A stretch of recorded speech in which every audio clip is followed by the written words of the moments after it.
Bu Andi, bahkan Anda sempat juga mewawancari lagi Ibu Megawati pada saat akan berpasangan dengan Pak Prabowo Subianto. Dan pada saat wawancara itu ada satu pertanyaan Anda yang cukup nyelekit, menohok, membuat narasumbernya terkaget-kaget.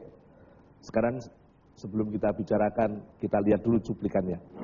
Kalau kemudian yang dipersoalkan adalah kuda Anda yang konon harganya 3 miliar itu, bagaimana seorang Prabowo bisa bicara pembelaan terhadap rakyat kecil ketika di tengah rakyat banyak masih susah? Dia beli kuda sampai harganya 3 miliar. Itu kata wartawan. Yang saya kan melaporkan nilai. Ya, ada sekian puluh kuda, nilai seluruhnya kalau dinilai valuasinya sekian. Bukan satu kuda 3 miliar, seluruh kuda nilainya 5 miliar. Coba kuda-kuda itu dijual, dibelikan bebek, dibelikan ayam buat peternakan. Gimana tuh? Anda tidak mengerti penjelasan saya tadi.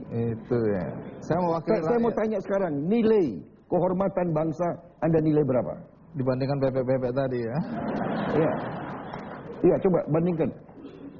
Nilai kehormatan bangsa bagaimana? Jadi nilai itulah sebenarnya yang Anda kejar. Nilai kehormatan bangsa bagi saya.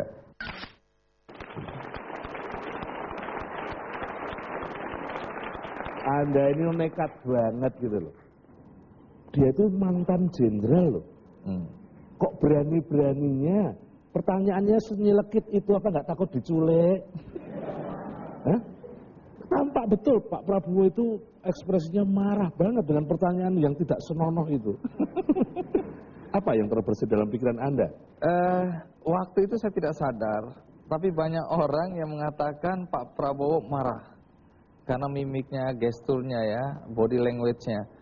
Saya tidak merasa itu. Karena pertanyaan saya kembali lagi lahir dari sebuah kejujuran.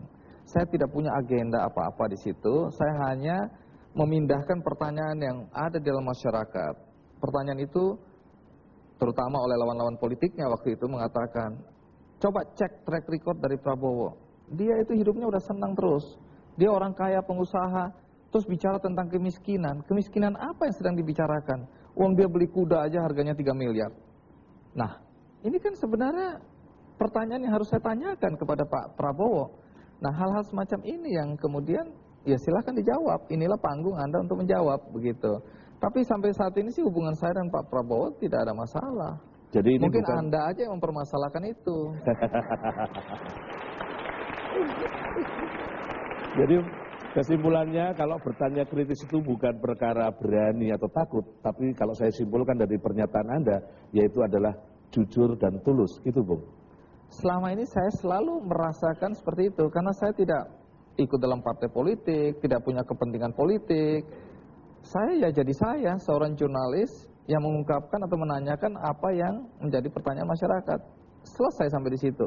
Termasuk ketika suatu kali Anda menilai mantan Jenderal Wiranto sebagai pengecut.